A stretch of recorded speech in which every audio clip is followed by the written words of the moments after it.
Through silver shafts of sunlight, the king of the pod arrives. Beside him, the queen glides in shining grace. To the throne of coral they swim. This episode is brought to you by thedolphinwars.com.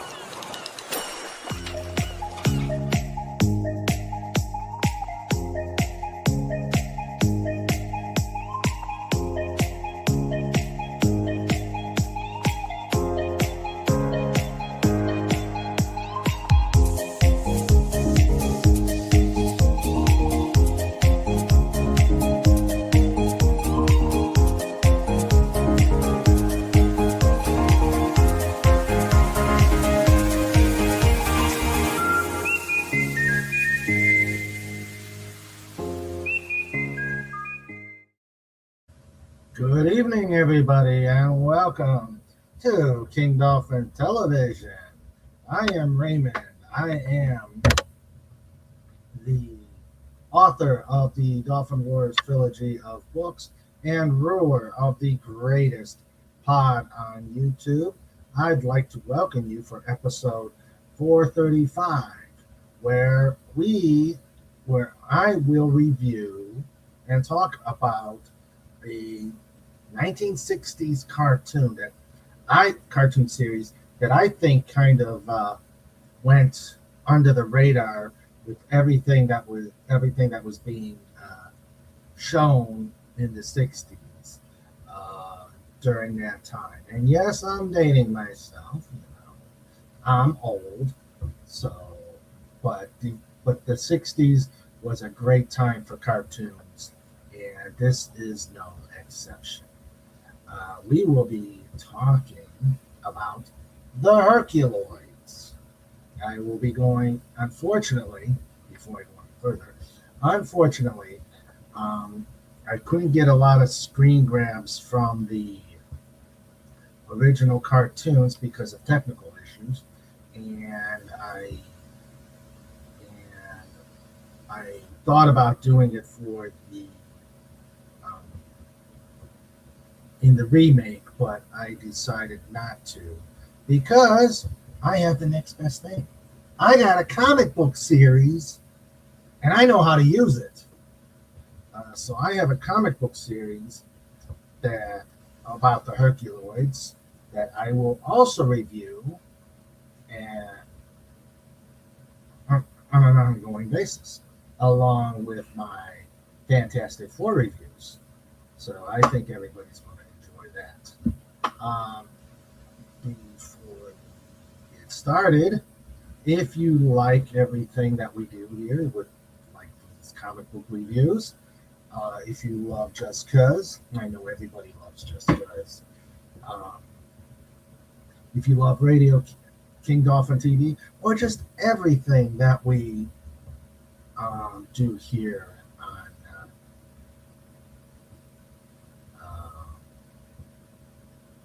on King Dolphin TV, please do what Legatus Legion I will probably put up there. Like, subscribe, chat, engage, put the notification bell on, everything to beat down that algorithm that YouTube is out to do against us small little creators like us. And if you are so inclined to help keep the lights on here at the pod, please do what FKHC 2005 says. Don't make Snorty and Trike, Senzak, Tundro, Egu, Gloop, and Gleep to collect the money. Pay in super chats, super stickers, or the tip link here. There is the tip link there. So, and besides not having the Herculoids visit, do you really want these two characters knocking on your door? I think not.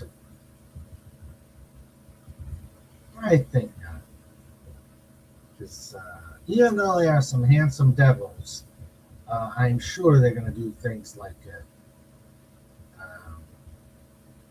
um, eat your food, tear up your furniture, eat some more food, give give some bear hugs, toot all over the place, and then take your money. So I think you want to make sure that that doesn't happen to you. So please, please do yourself a favor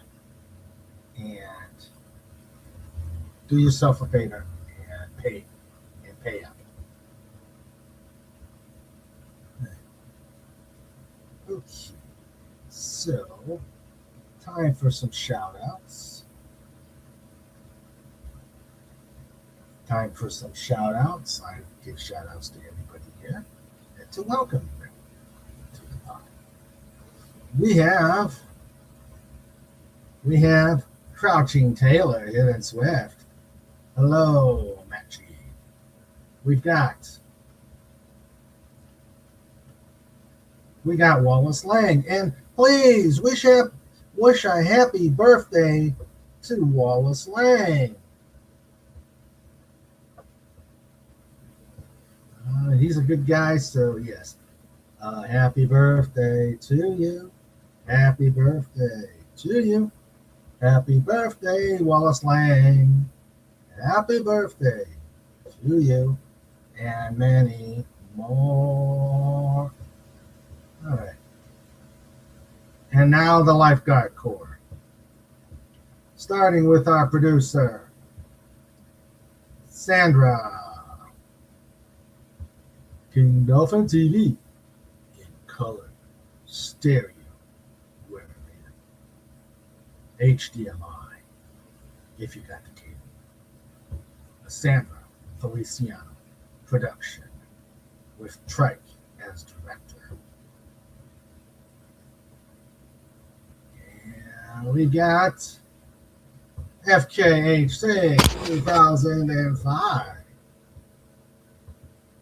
We've got the magnificent, amazing, and erudite Legatus Legionine. And the biggest, the baddest, the most intelligent bear on the internet. The one who is the CEO of, well, no, he's the godfather of the Snorty and Trike Collection Agency. The one, the only.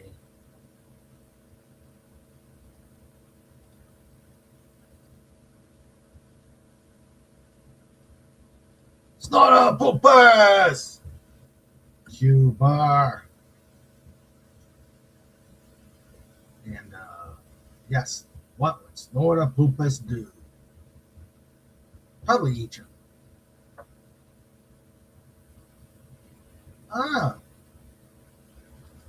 Happy birthday, FKH. Happy soon-to-be birthday to FKHC 2005. But we'll celebrate it on Saturday during Just Cause.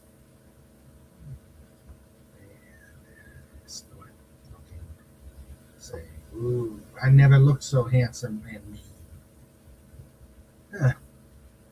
He's got 5 claws on his right paw, 4 on his left paw. Does that mean he's ambidextrous? Interesting.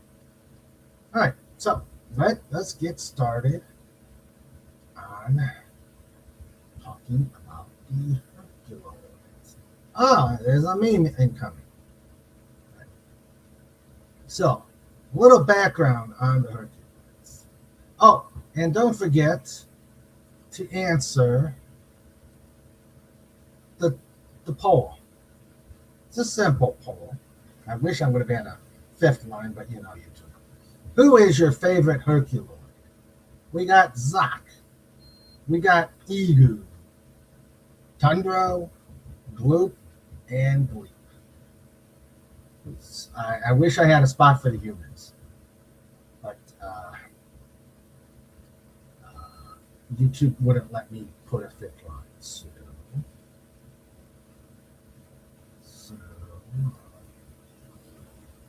let's see.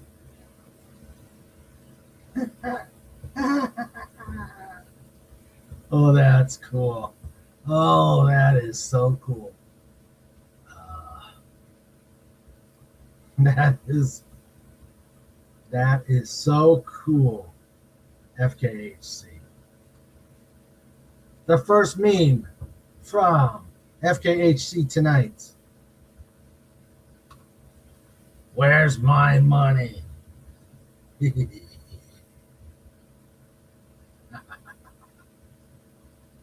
I think that says it all. I think that says it all. Okay. So, let us begin. So I first ran into this when I was a wee lad of 7 years old when it first came out. And kind of got lost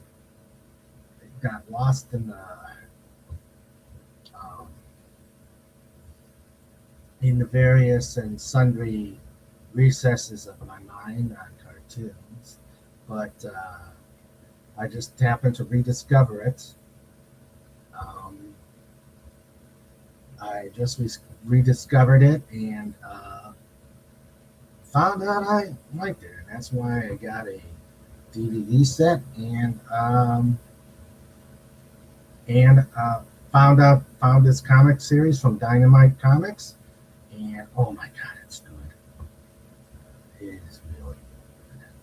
All right, I think so. With some CGI, I know on YouTube they have a bunch of AI trailers of the Herculoids. It is possible. I mean, the animals would have to be CGI, but the humans they could definitely make. They can make it work. Okay, so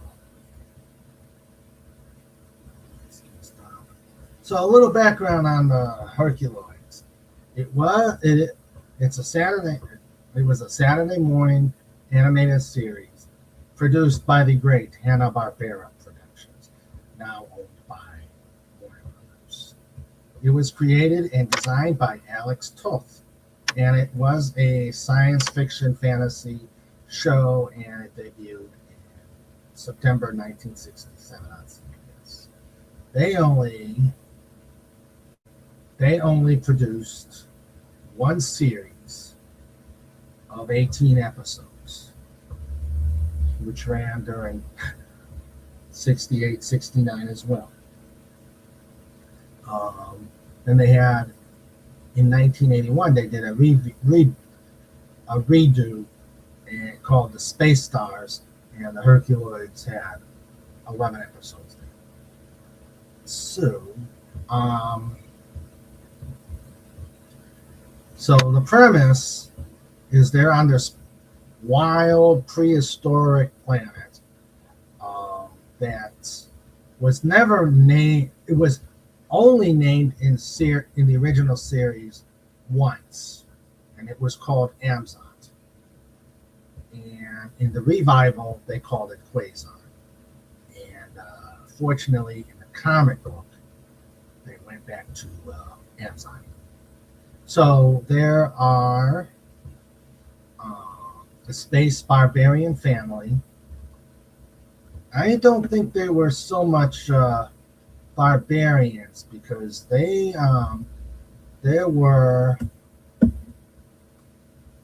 did have access to tech. So I'm not sure if you could call them a barbarian family. But FKH, Jesus. Turns out they're in Ohio. Yes. Xandor and a group of bizarre creatures protect their futuristic kingdom from creatures from other galaxies. Yes. So the humans are they're the only ones who can communicate in English. You had Xandor.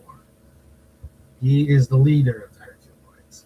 You have Tara, Xandor's wife. You have Dorno. He's the son of Xandor and Tara, which for some strange reason in the original series, he referred to them by their first name. They did not. I think he only before the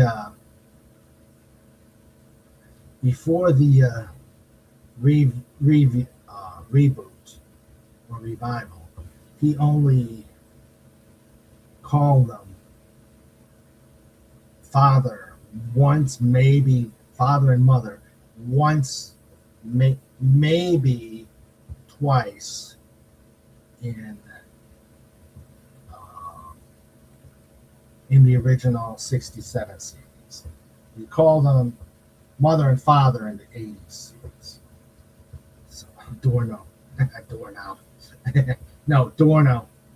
So those are the humans. And the creatures, they're a diverse group of creatures. You've got Zoc, who is a bat-winged laser dragon, who can emit laser beams from his eyes and tails. And he also can do a mega beam, which neutralizes certain energy attacks. Zoc is able to survive in space. He's also capable of interstellar travel and can breathe fire. Egu is a rock eater. He is large, powerful, and has rock-like skin and is nearly invulnerable to harm. He's a kind and gentle temperament, except when his loved ones or home are threatened. And he is devoted to Tara in particular. Then you have Tundra. He's 10-legged, 4-horned rhinoceros triceratops hybrid. He can shoot explosive energy rocks from his horn, and his armor plating is exceptionally strong, and his legs can extend to like stilts. He also can spin his head at blinding speed, and he can make leaps. And then you've got the Gloop and Gleep. They are protoplasmic creatures. They can absorb and deflect energy blasts, laser beams, and they're usually the defensive portion of the Herculoids. They can shapeshift.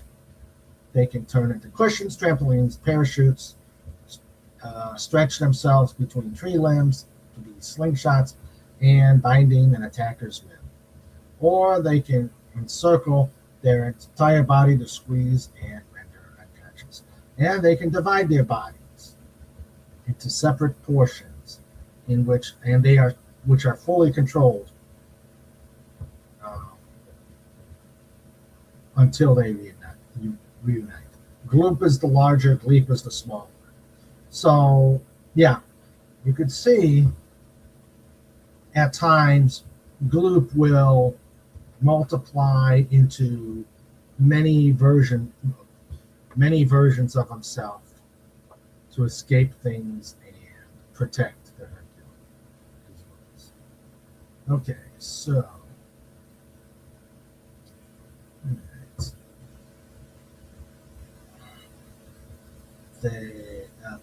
They were Xandor and Xandor, Zoc, Egu, and Tundra were voiced by Mike Rowe. You had Virginia Gregg voiced Tara.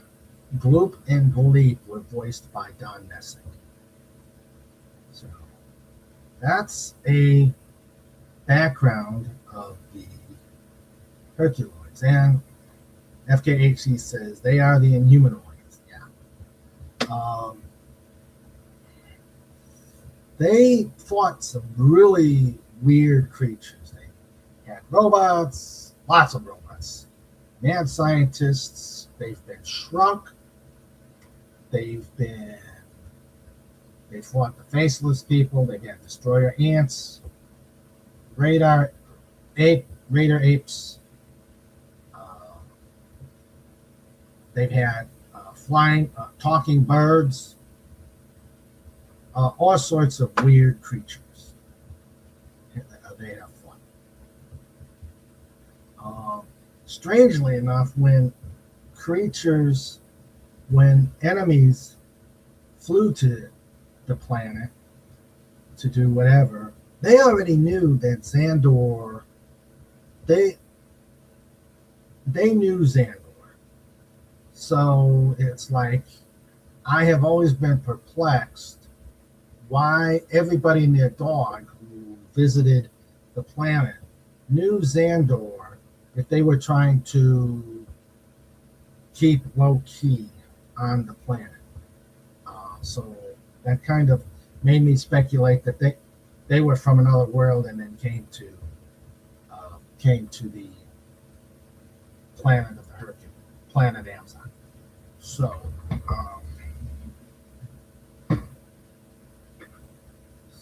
that is a background of the cartoon. Like I said, I'm sorry I can't do screen grabs because I don't have a lot of, my computer doesn't do Blu-ray, and I don't want to grab anything from YouTube. I think I grabbed one. Let me see.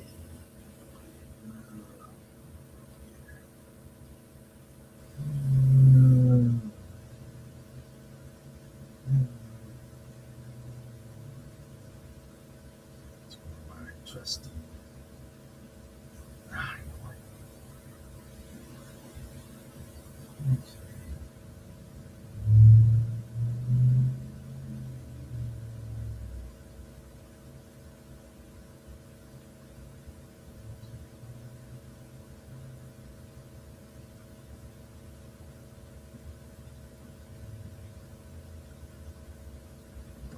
There was this one I made for the splash page.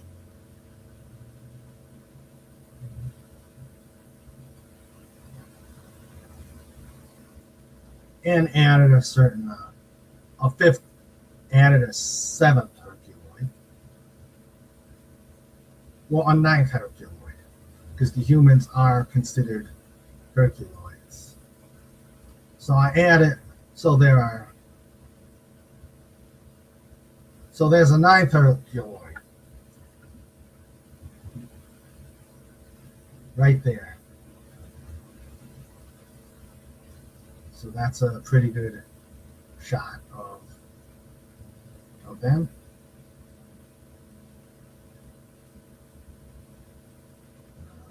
And then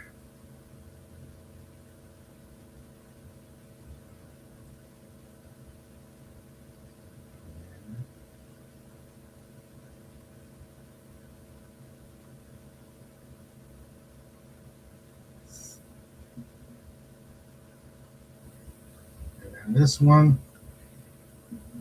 was a screen grab that I did last night. And from the actual theme of the series.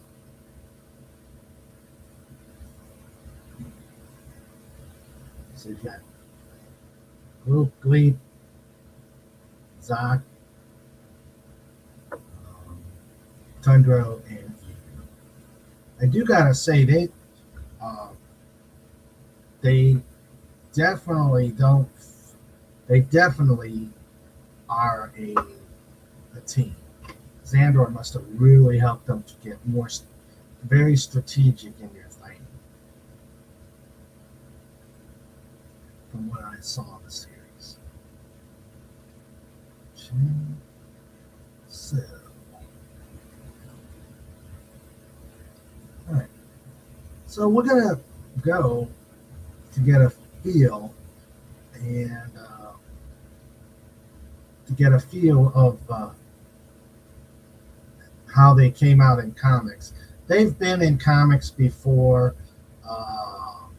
Back in the day, Gold Key did.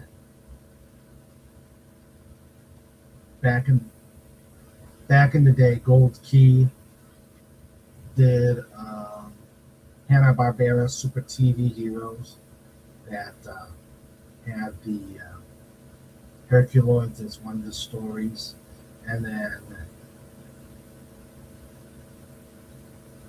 in the 90s they had the Cartoon Network comic series, Cartoon Network Present, that had the Herculoids, and then in DC, hello Kel's Kist, how you doing?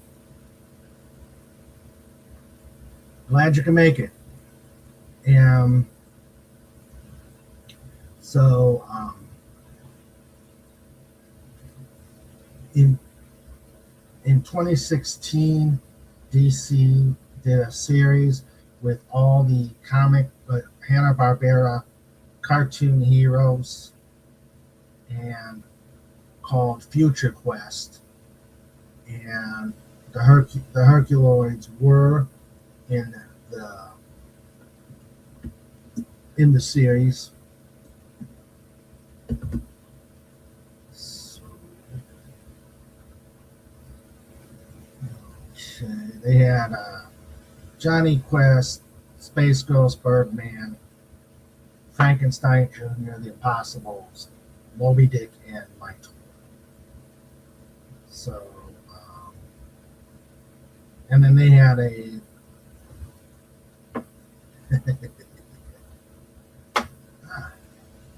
that's one way to do it. I voted for the choice with the coolest name because I don't know what a Herculoid is. That's fair. That's fair. And then the one I'm going to be going into is the 2024 version or the 2025 version of the Herculoids from Dynamite Entertainment. And that's where we will get started. So, but before I go on, let's see how the poll's doing. Okay, Zoc is at 25, Egu is at 50, he's the ape, Tundra has none, he's the Triceratops, and Gloop and Gleep are at 25. Okay, so let's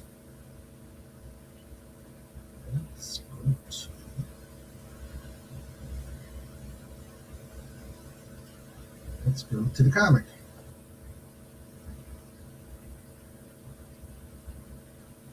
You know me, I'm a comic book geek, so I just, when I happened to see this, I decided, oh, they're doing this on the Herculoids, so I figured I'd give it a try, and it did not disappoint. So, screenshot.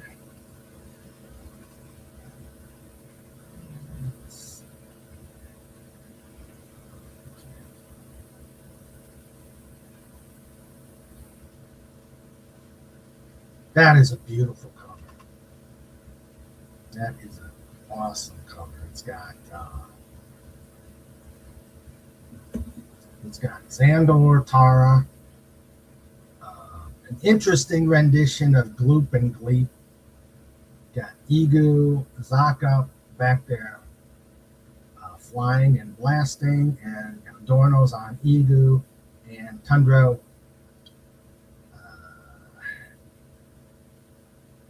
shooting stuff out of his horn. Snort says, so would a polar bear be a Polaroid? That's good, Snort. That's good. All right, here we go. And this was done on their theme song. So I will do dramatic voice. Somewhere out in space live the Herculoids. Zok, the laser ray dragon. Egu, the giant rock ape. Tundro, the tremendous. Gloop and Gleep, the formless, fearless wonders. With Xandor, their leader, and his wife Terra, and son Dorno, they team up to protect their planet from sinister invaders. All strong, all brave, all heroes. They're the Herculoids. I hope I did okay. Okay, so there is a rather lousy picture of the Herculoids. I do not like Al Milgram's work. I really don't. So it starts out, the darkness of the universe, vast, bountiful, and mysterious, still so much to reveal. Then you have so many treasures it wishes to keep from us, so many treasures it wants to keep all to itself.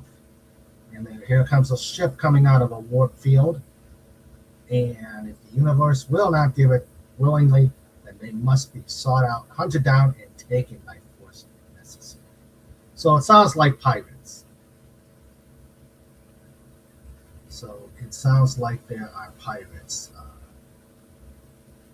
that want to exploit the universe.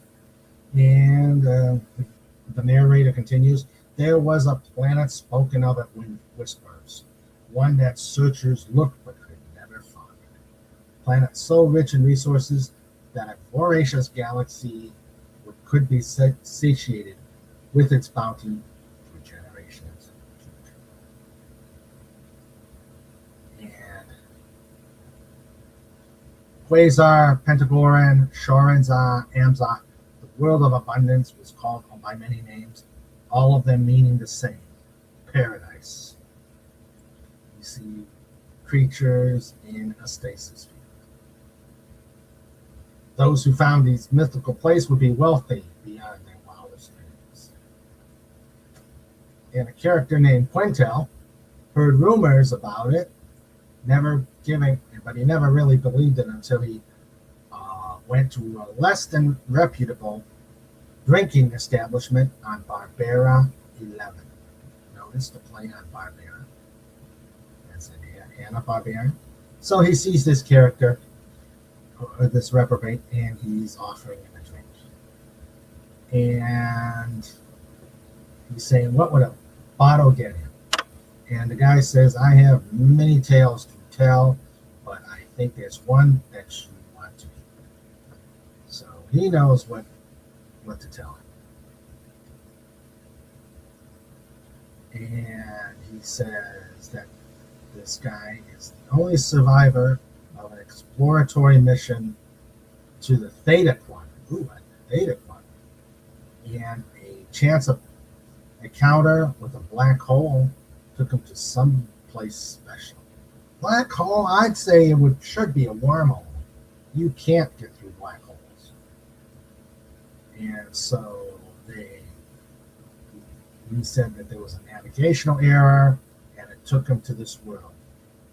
And that most believed only legend.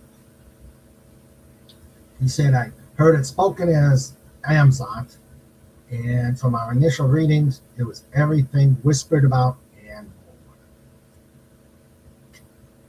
So they started collecting data, in order to stake their claim.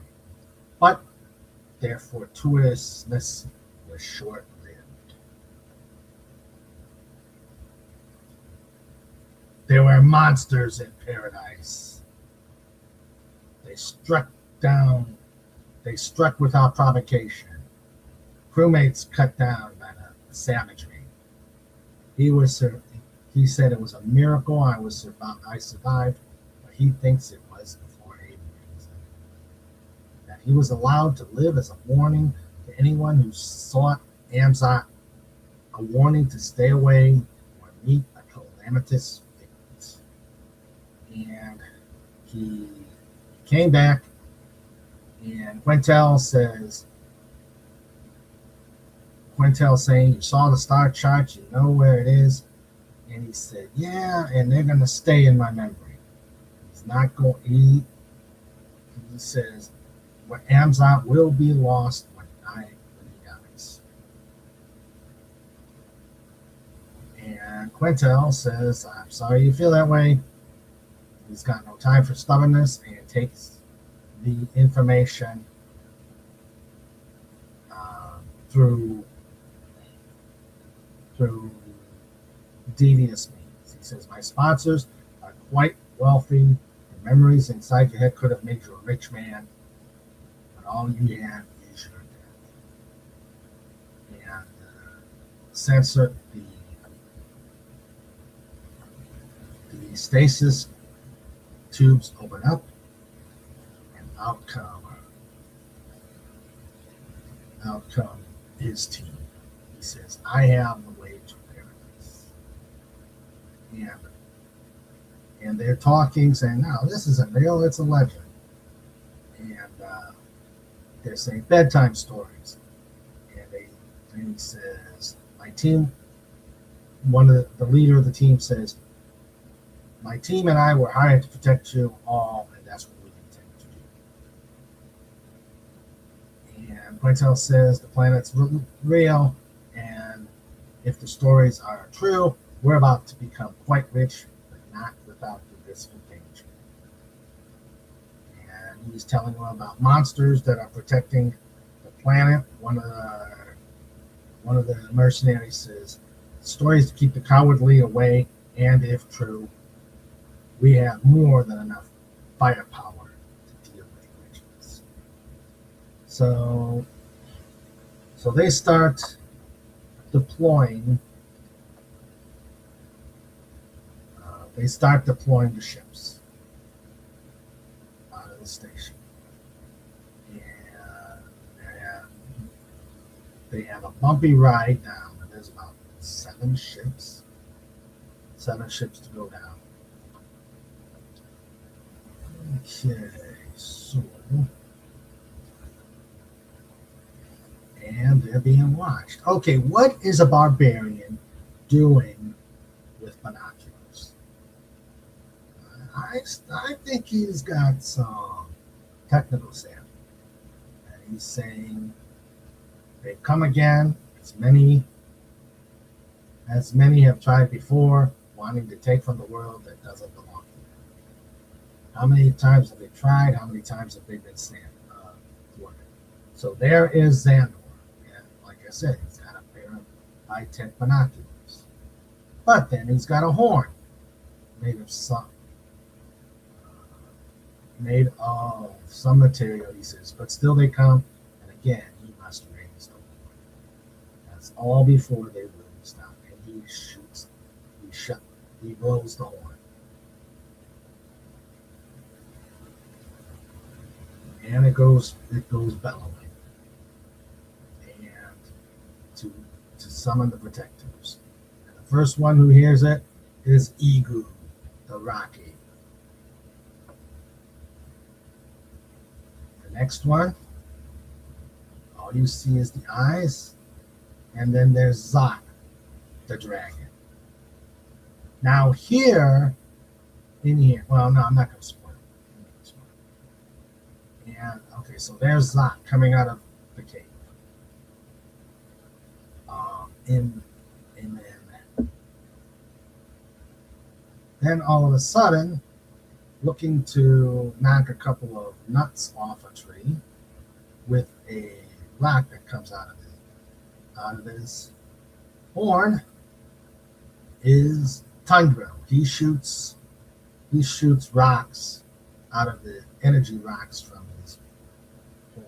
As you can see, it's got a hole right there. So there he is eating. Tundra's a glutton. So he hears it, and then he starts tromping away. I like Tundra. He's got that snarly kind of voice. I don't know. I'm toying. I like just about all of them. So for Kel's Kiss, yes, these are the Herculoids. And then in a tree, as the horn goes off, or no, in a tree, looking to get some eggs from a nest, he's saying it's Dorno saying he's being extra careful. But then here he hears the horn and falls out of the tree and is saved by Gleep, who is the small one of the two plots. All right. And then Xandor or Dorno's wondering what's going on, and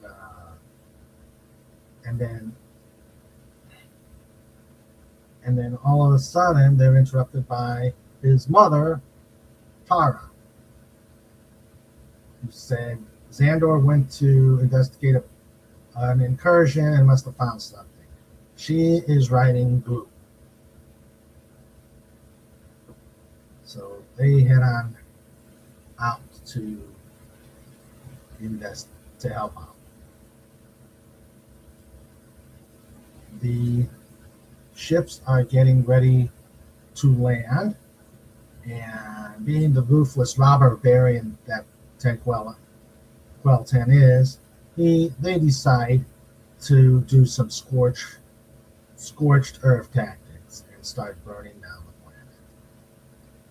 And it burns down creatures that are there, and their ignorance is matched only by their cruelty, total disregard for anything but their own selfish desires.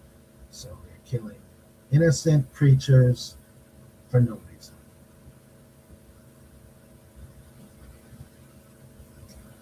And Igu is the first to run into the corpse of one of the creatures, and I'm sure he's not happy.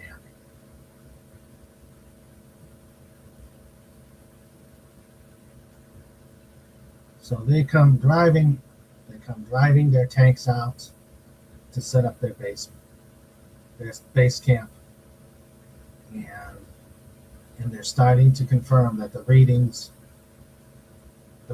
are what they expected. And then just as they set up the defense perimeter, and the leader says, I'm not anticipating any problems between my team and the extra hardware you brought. And then he says, what is that? And Quell 10 or whatever his name is starts saying, what's wrong? And Igu tosses a rock at him. That's Igu's modus operandi. He throws things, and it crashes into one of the ships. And the leader is trying to get a report. This looks like something smart would do. And then Xandor and Dorno and Tara throw some, I don't know what these are, probably energy rocks, but obviously it's something nasty after them, as they have to be nasty. And one of the mercenaries says, something's coming out of the mist. returning to the encampment to regroup, and next thing you know, Tundra comes out and crashes into the spaceship.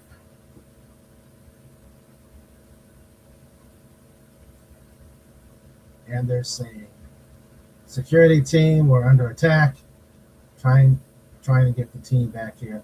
And unfortunately, the team is being smothered by Gloop and Gleep. And quite overwhelmed. And then the leader sees the final piece, the final part of the team, Xandor riding on top of Zoc, who, and as Xandor says, and I don't know why this guy draws them without faces at the long distances. So Xandor says, show them, Zoc, show them that they never should have come. And Zoc blasts the remaining team with its laser blasts.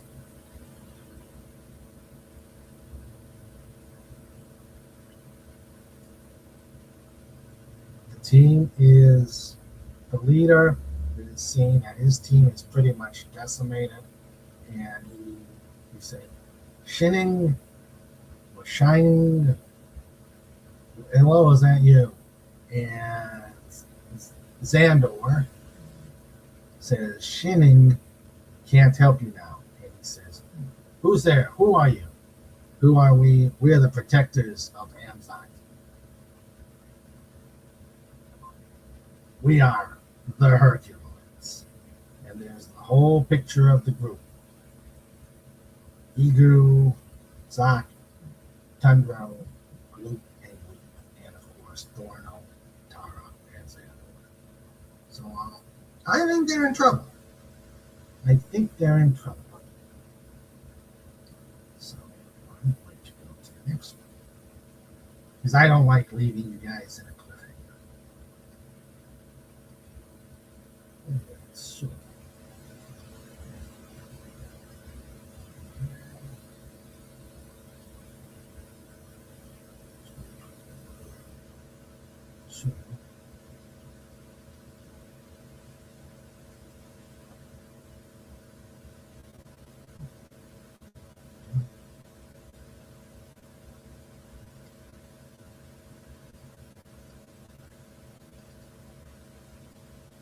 the thing about these comics is they don't have all those ads that we do on the Fantastic Four. Okay.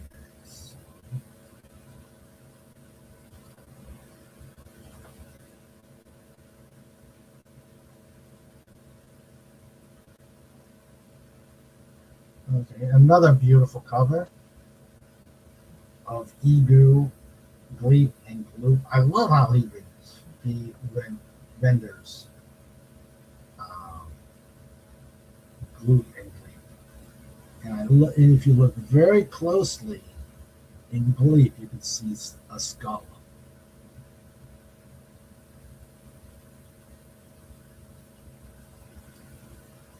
And there's the bad picture and their slogan.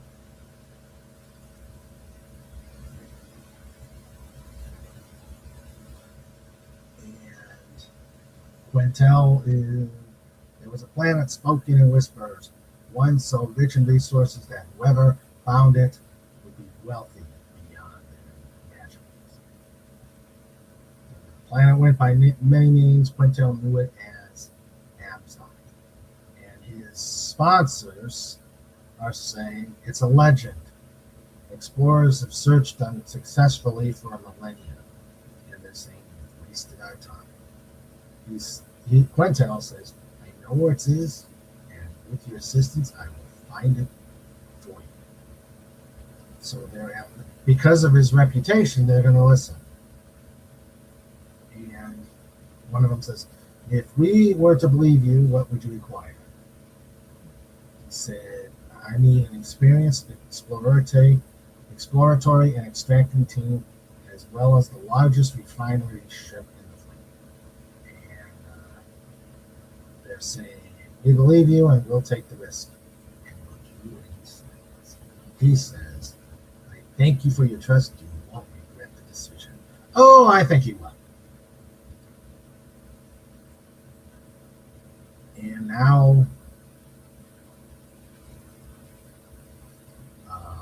now, security was of the utmost importance for this expedition. Although Amzot was believed to be paradise, there's also tales of unspeakable danger, that they were monsters in paradise, and their story is true. So the Herculoids are ready to take him on. So Xandor is saying, I think you need to.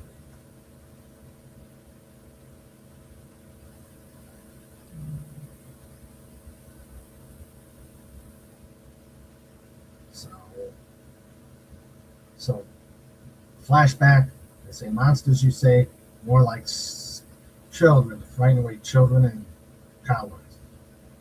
But they are going to provide the security. And Quintel says, I am not going anywhere. He activates his communication device and says, activate security protocol, EQ. And they, on the ship, it says security protocols initiated and activated. So now it's robots. And the robots are coming down. Xandor is saying, don't take this mercy for granted. Gather up your dead and wounded and go. And Quintel declines. And here come the robots. And they start blasting.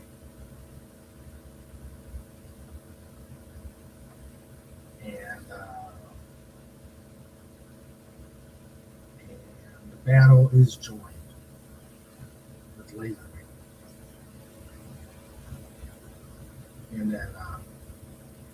And then a blast knocks Dorno out.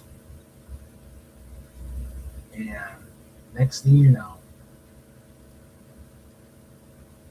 Quintel has Dorno and is threatening to fire into his head.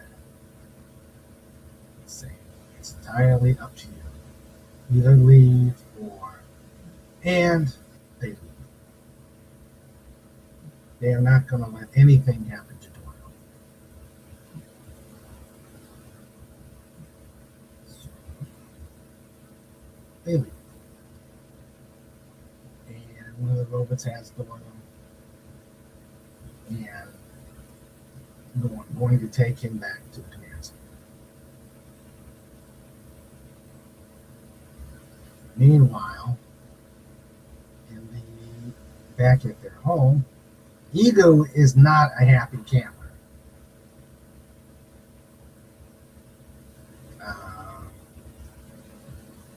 Xandor is saying they want to get Dorno back at once, and he goes under the cover of darkness, and then Tara interrupts, saying, you can't risk it. Dorno could be hurt or worse. The voice of reason, she's saying, give it some time. And I don't think the three Herculoids agree with her. And Xandor is saying he's just a child. And Tara says, our child's growing up, understands the missions and the dangers they face. So they want to wait. And Dorno wakes up, and Quintel tells him that he's in a necklace. And it's obviously a bomb strapped to his neck. He says, give me any problems. And, oh God.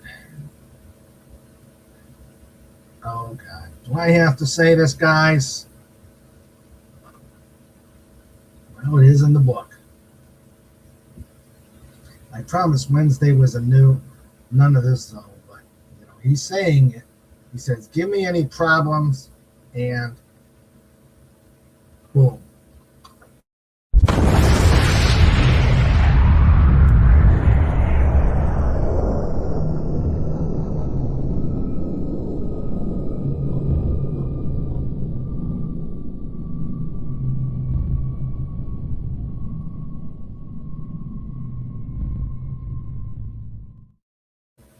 He said it, I didn't, but I had to do it. Yes, Mort, I know. He broke my rule for Wednesdays. And Xandor, but Dorno is not showing any fear and is saying, you and your people should have left when Xandor gave you the chance.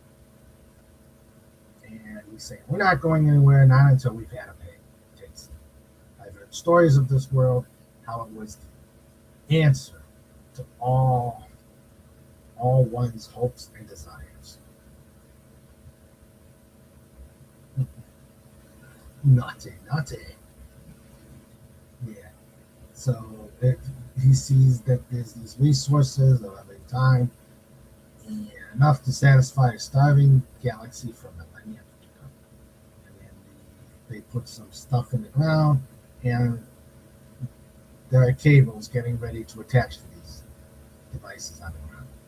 Its magnificent bounty can remain hidden no longer, and the refinery is getting into position. Those who finance my mission are expecting a substantial return on their investment.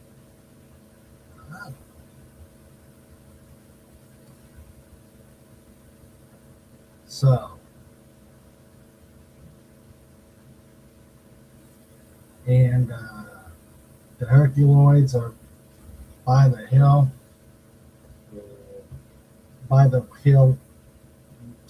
looking at what the refinery is going to do. And Xandor saying, we can't wait any moment. We got to leave for the encampment to free. And then Tara interrupts saying, where's Gleep? And as the extractors are being connected, getting ready to do an extraction, and Dorno is lecturing them. He says, you raiders are all the same, thinking you can just take what doesn't belong to you.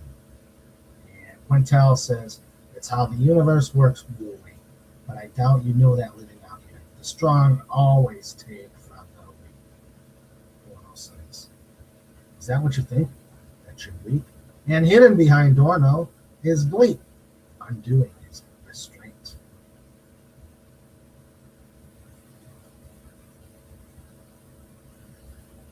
And he says, I'm sure it takes quite a bit to survive here, but when compared against the galactic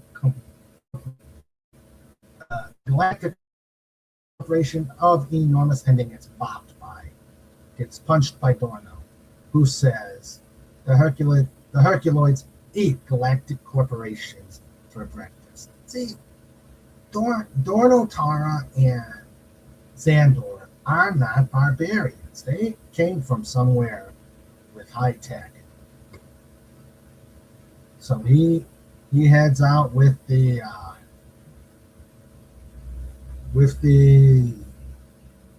bomb off his neck, riding on Gleep. All Quintel says is filthy monkey, hits the button, and I'm not going to say it this time. He hits the button at the same time. Dorno tosses the necklace, and you see what happens. And in the background, Xandor looks at the scene with a smile on his face. Gleep is taking Dorno away as they fire at him. Quintel says, wound the kid because he's still useful. And then the cavalry comes.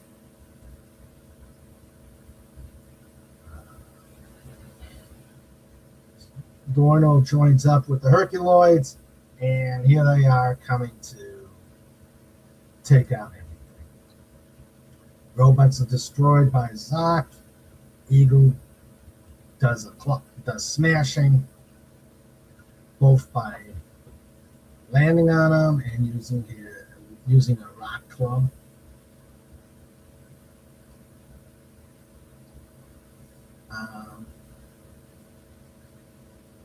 Quintel says, return to orbit.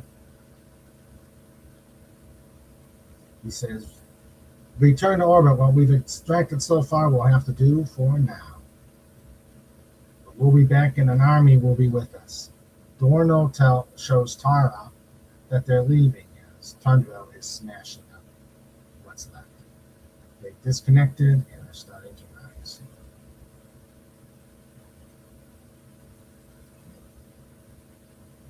And the ship is he's running to one of the ships, and next thing you know, did I miss it? Did I jump up in there? A ship explodes, he is tossed to the ground. And Shinning grabs Quindell and says, help me, please. We never should have come here. It doesn't belong to us. It doesn't belong to us. The monsters are real. And as you see, Zach, in the shadow of Zach in the background. Take care, Crouching Taylor. And Zach breaks the speeding line, and he's thinking about what Shinning says. It doesn't belong to us. We never should have come. And Xandor says, that's right, girl, light it up. In this comic book, they retconned Zach, so Zach is not a male, it's a female. And that'll be important in later stories. So Zach blasts the cords, the cables, and the ship explodes.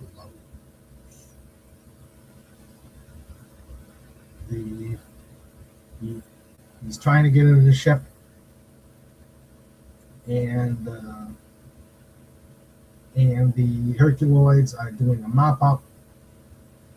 He's saying, the universe, vast, mysterious, bountiful, still so much it has yet to reveal. So many treasures it wishes to keep from us. So he's trying to launch the refinery.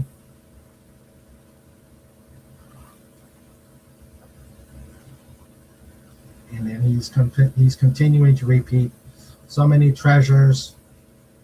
It doesn't belong to us. If the universe will not give up the fortunes willingly, then they must be taken by force.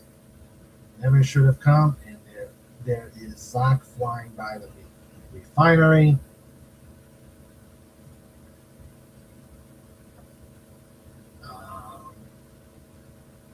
Zach is flying Xandor to an altitude, and Gloop becomes a parachute to land him. And Xandor says, show them what they can't not take from us. As Xandor lands, next thing you know, Quintel says, you're just animals. Yeah. Zach blasts the refinery with her ray blasts. And the refinery is going down. With Quintel trying to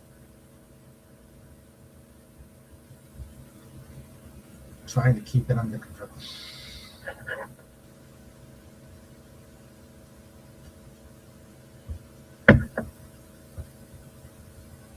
The refinery crashes, and Tara says, Dorno says, some are getting away, Xandor, and Xandor says, as I hoped. Our message must be known throughout the galaxy. As Zach flies away, and the refinery is destroyed.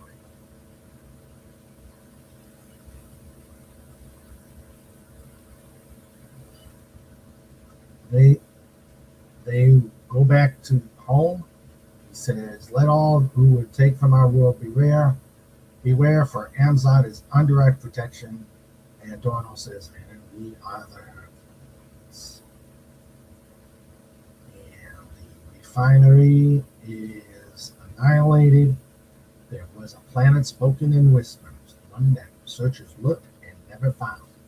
A planet so rich in resources that a voracious galaxy could be satiated with its bounty for generations to come. Quasar, Pentagoron, Shorinzan, Amzot. This world of abundance was called many things, all of them meaning the same: paradise. And Quintel is in pretty bad shape. It says, never should have gone. The monsters took it all back. They took it all back. Those who found the mythical world would be wealthy beyond their wildest dreams if they survived.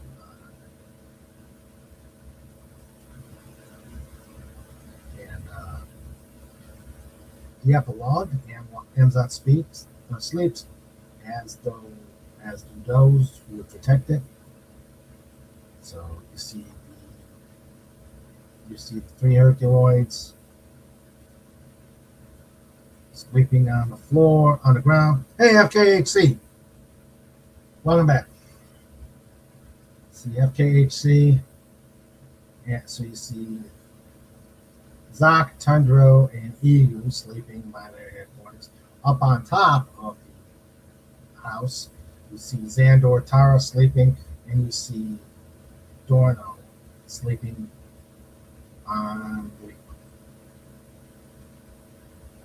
Soon the sun will rise and all will awaken to a day of promise. But what will this new dawn bring? A day of peace and tranquility, or one fraught with danger? Only time will tell. And then something in this cave is saying, I have awakened. Only time will tell. All right, so that is issue 2 of the series. And here's some video. Here's some cover variants. You've got Tara with Ego, Whoop, and you see Zoc in the background. A Tara pinup. I love this one. You see Xandor riding Tundro. A spider creature right there.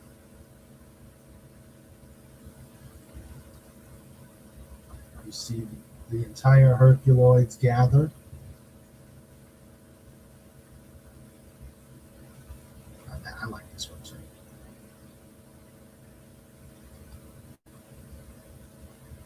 Xandor and the creatures.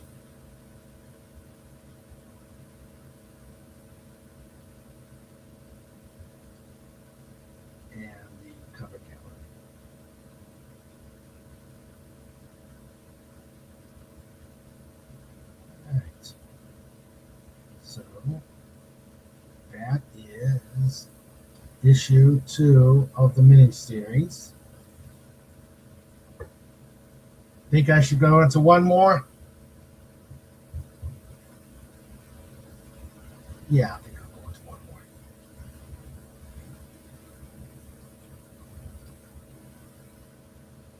Let's see how the poll's doing.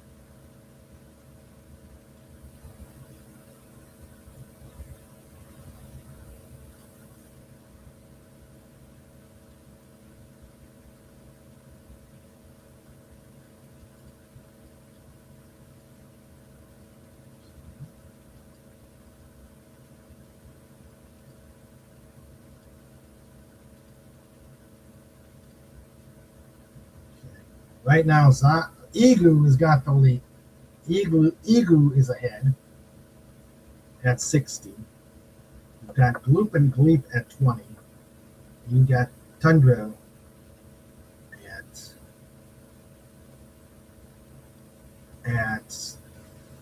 0. Tundro's not getting any love. Unfortunately, I don't think I can do a vote. Probably because I'm a moderator. All right, so.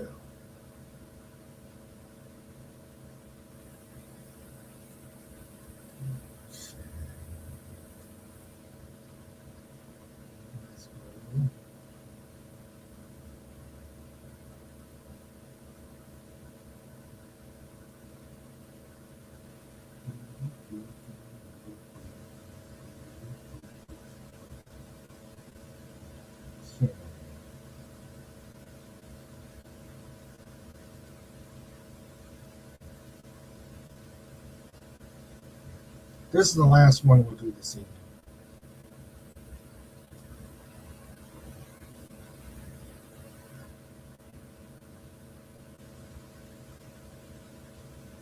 This is a good cover of Xandor and Tundro. Tundro shooting his rocks through his horn.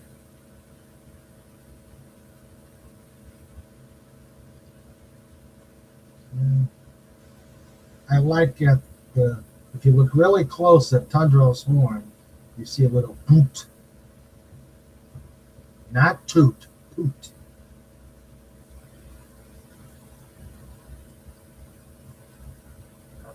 Okay, so deep under the planet, a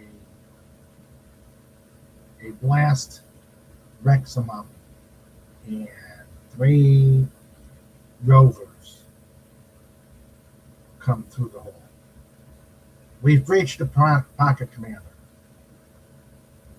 and there's this cavity, this cave existed beneath Amzok for a multitude of centuries, and they're just curious that other teams never came upon it, so they are investigating.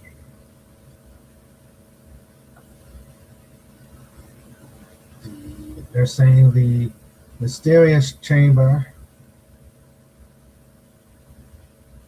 this mysterious chamber could provide the mole people with the perfect location to rebuild the empire. And after what our people suffered when the great starcraft fell, causing wanton devastation to our subterranean cities. And it would be an honor to find ourselves a new home. And then someone said, "What's that?" Something buried in the cave wall. And one is touching the wall of the cave, and then there is an energy beam, and it takes control of the team.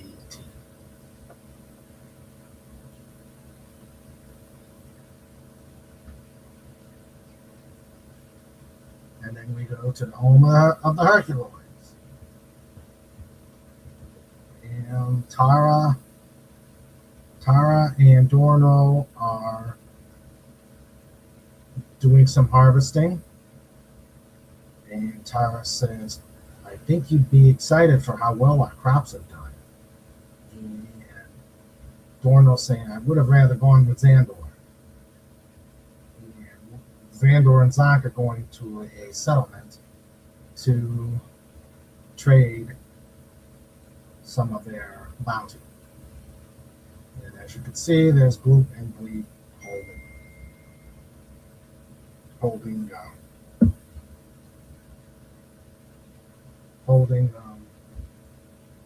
the tools and the harvest. And she says, "Besides, you're needed here. The quicker we finish harvesting, the quicker you can get on with your exciting day." And Dorno's grumping. "Would have been exciting if I would have gone with Xandor and Zoc." He's a kid. And speaking of which, there's Xandor and Zoc going to the Lemurian settlement.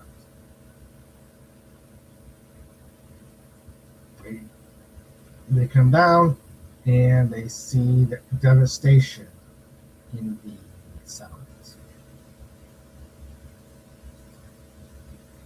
And he is trying to see. He's trying to reach them. And he's not reaching them.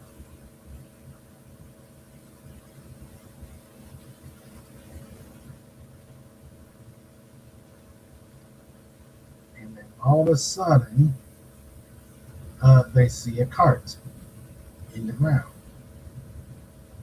And Xandor's trying to reach somebody. And they look up and they see the settlement up on top of the windmill. One saying help, the other one's I'm scared, and the other one's saying so save us, and saying you must be careful, you need to watch out. And Xandor is asking why, but then they hear it. And here come the mole people emerging from the dunes. And meanwhile, back at the Herculoids home, Tundra is sleeping. And there's rocks being tossed at him. One rock, two rock, and then a third, which wakes him up. And Egu is laughing. He's been teasing Tundra. Poor Tundra, he doesn't get any love. So Egu is finding much sport in teasing Tundra. And Tundra's mad, and he's going to go after Egu. As you can see, he's moving as quickly as those 10 legs could carry him, and Egu's still laughing, and he's getting angrier and angrier, but then he falls into a hole in the dirt, shocking Egu. And Tundra is in the ground. Egu looks, and he sees the mole people wrestling with Tundra. And then he's caught by the mole people and drugged down to the dirt.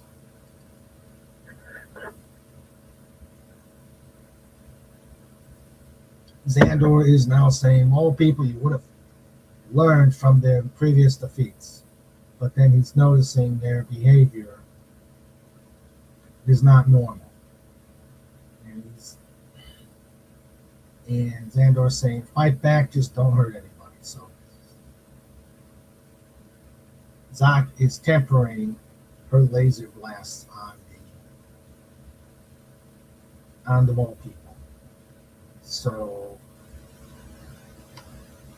Xandor tells Zoc to rise, and they're noticing that the windmills are getting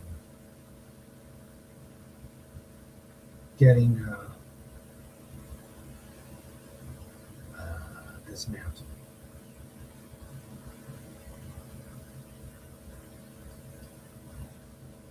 And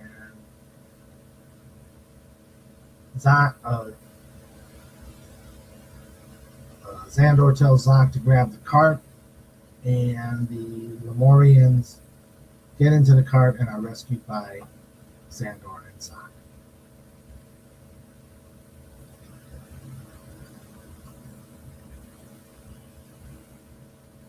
Okay. They save the people and are going after the mole people.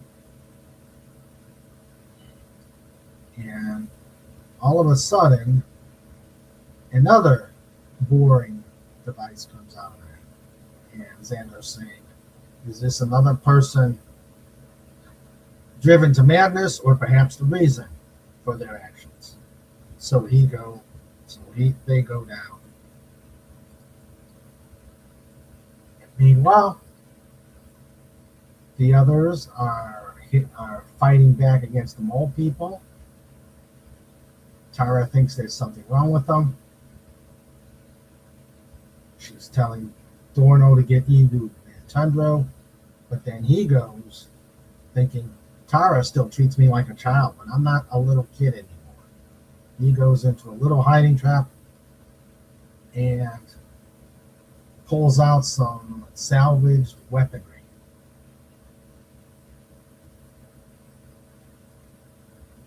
And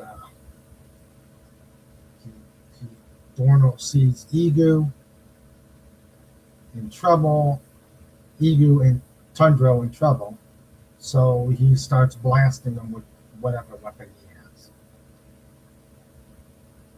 which drives them away and allows Tundra and Egu to escape. And then they go out to help Tara, Gloop, and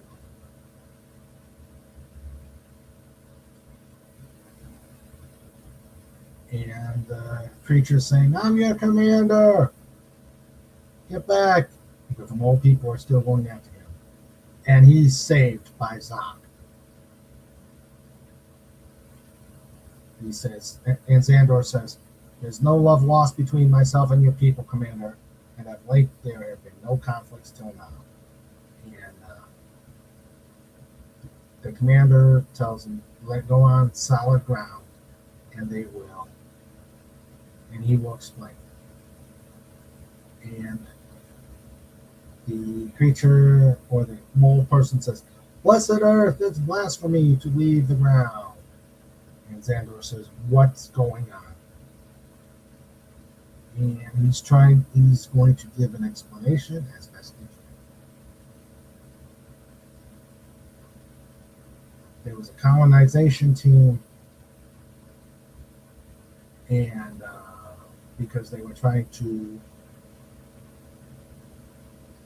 there was a colonization team trying to find a better location because the spaceship that was destroyed recently, issue 2,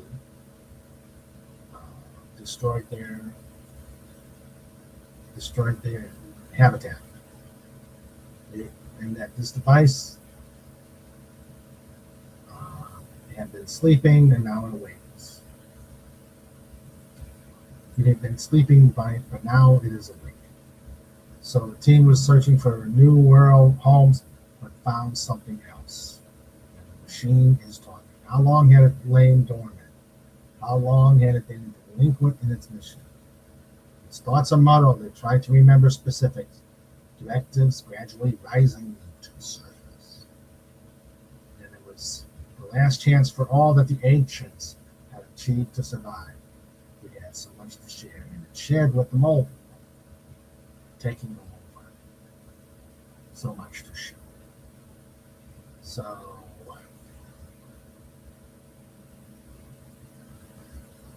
So the mole person says they lost all contact, information was wiped out, and Xandor's saying whatever they came upon it has spread.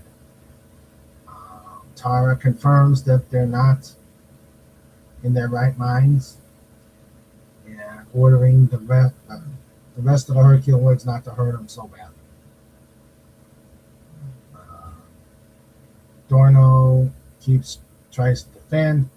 Gloop is restraining them. Tundro is thundering. But they're still coming. And then the machine continues to regain consciousness. So remember the objective.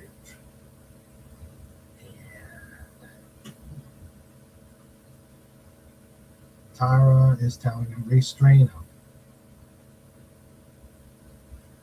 And the machine says they must feed the seedlings. Those who are not, the designates are not worthy of the waystone.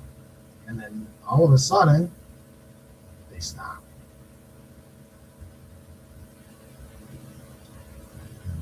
And the mole people stop and they walk back to the hole. Egu's confused. Tundro is Tundro. Gloop and Bleep are looking. And then here comes Zoc and Xandor with the leader of the mole people. And they bring Xandor up to speed.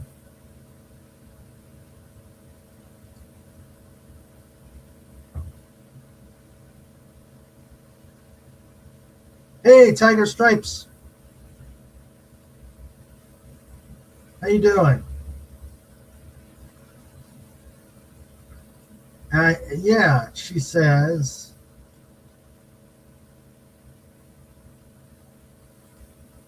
I remember watching the Herculoids when I was a kid. A lot of the original eps are available to watch here in YouTube. She says, I'm afraid this was a flyby. I have to go, but I wish I could stay and talk about this. Oh, we're not done. we're not done. We're going to go into this mini series, and hopefully I'll be able to try and do some screen grabs for the next time. But yeah, we're going to be talking more about the Herculoids at later dates. So whenever you want to come by, you can. But make sure you vote. Make sure you vote for your favorite Herculoid. Sandra says, so did we. She says, hello, silly warrior.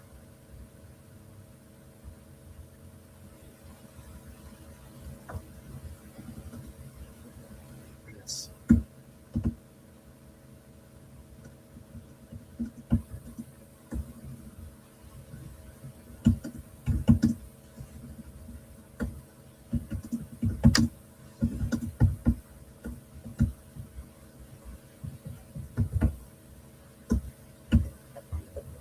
I'm typing to Tiger Stripes. Okay, so then the mole people have recovered, and they are trying to figure out what happened to them. And Xandor explains the exploratory team came across something unknown and apparently dangerous buried deep below Amazon. And they are mystified. And Xandor says, we don't know, but the Herculoids must be ready when this threat presents itself again. And the machine goes, initiate designate search. Searching. And it's searching. And that is the end of issue 3 of the Herculoids. There's more pictures, a more cartoonish version of Xandor and EU Tundra. And Gloop. There's Zoc and Dorno. I don't like that one. Another, I like this one. This is more for Zeta type of the Herculoids.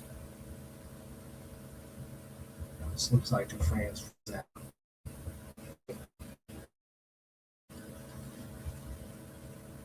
Stained glass version of them.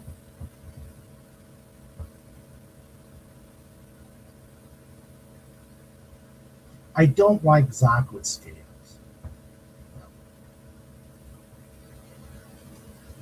And then there's the coat. Okay, so that is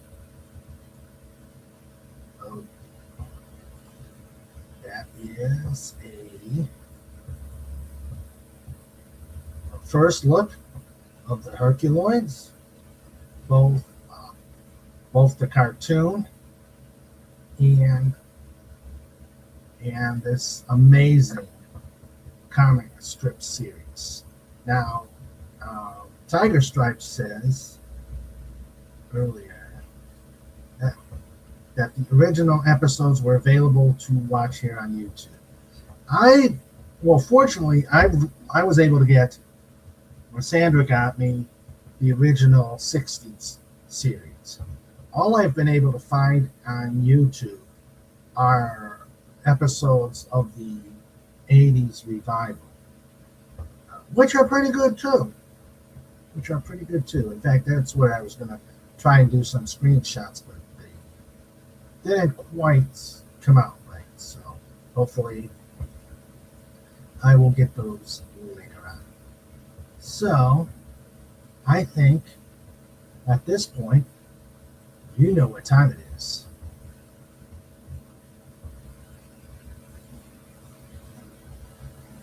It's time for show notes. It's time for show notes. Yeah, with Mr. Raven and Sandra too. It's time for show notes. We're bringing it on. It's time for show notes. You've all been warned. It's time for show notes.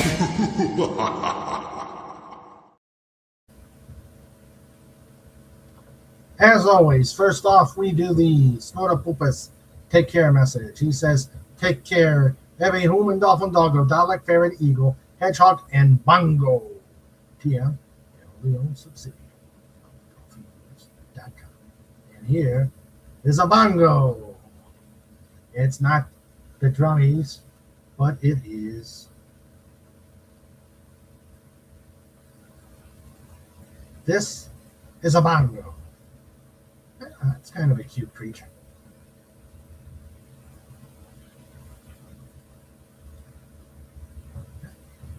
And Sandra says, be sure to do a pod raid at Pop Culture Breakdown. And here's the link. Right. So, what's coming up in January? Next week, we again we'll go back to the next installment of Fantastic Four reviews. The next couple of issues. On the 21st, 2 weeks from now, no relation to Mungo, who is pawn in Game of Life. Mungo is only pawn. Candy Graham for Mungo. Candy Graham for Mungo. On the 21st, 2 weeks from today, we will do the debut of Season 2 of Radio King Dolphin TV with the Not Ready for Pod Time players. We will start reading Dolphin Wars Peacemaker. That will be the 21st. On the 28th, we will have as a guest, we will have Agent Pepsi 1. She will talk to us about her story and more about her websites. And yeah. And on the hey, the sheriff is a dolphin. On the 4th, I'm still working on an interview, but on the 11th, I will have our Madman 1 come on and we'll talk about his channel. So that's what we've got going on show notes and what's coming up for the rest of January and beginning of February. And of course, Just Cuz will be every Saturday for your listening and participating pleasure. So that is everything tonight. Let me do my shout outs. We had, and please, while I'm doing the shout outs, McGoddess will tell you what you need to do to help keep this channel going. We got Crouching Taylor, Hidden Swift. We got Kel's Kiss. Thank you for being here, Kel's Kiss. Always good to have you here. Yeah.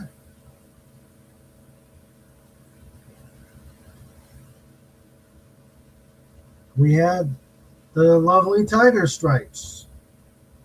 And yes, we will talk more about the Herculoids. We'll put on there when it's going to be again. Maybe more. Maybe I'll get some.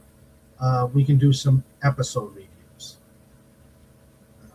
We had Wallace Lang, and again, wish Wallace Lang a happy birthday. He is probably in the process of celebrating his birthday.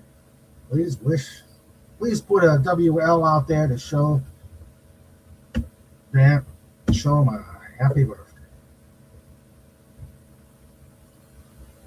And now for my amazing lifeguard corps. We've got Sandra, the amazing Sandra, as our producer. We have the ruler of the roost, the Trikestar. Big old trike. Right now, he's laying on the couch and he's actually dreaming. I'm seeing him move.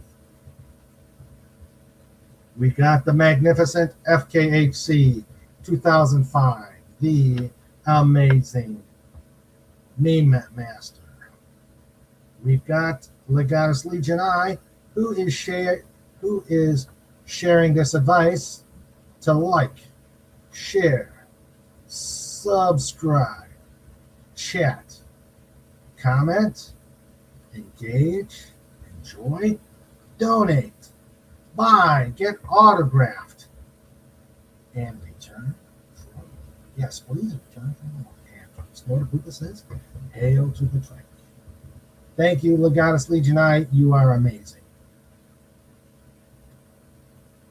And finally, this guy, I think he needs to be an honorary Herculoid.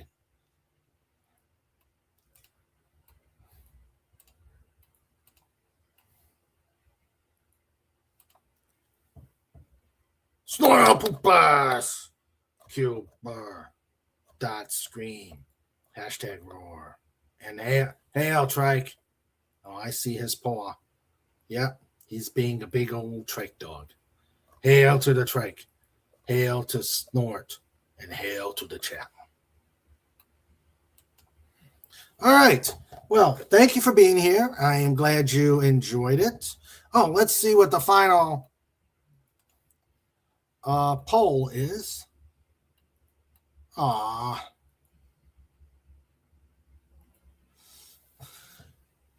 Egu got 50%. Gloop and Gleep were second with 33.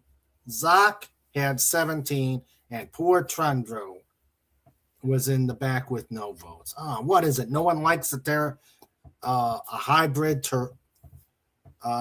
Triceratops that shoots energy out of his horn? Man. I couldn't vote, so I don't know why it wouldn't let me vote. So there's the poll. And as Legatus Legion I says, return for more. Yes. So everybody, I hope you had a wonderful evening listening about the Herculoids. And we'll be talking about them more another time. And you all stay safe, stay warm, have fun, and we will see you on Just Cuz on Saturday. Take care, all. I love you all. Oh, yes, and do a pod raid. Yes, a pod raid at Pop Culture Breakdown. Yes. All right. Everybody, you have a great night. I love you all, and we'll see you Saturday.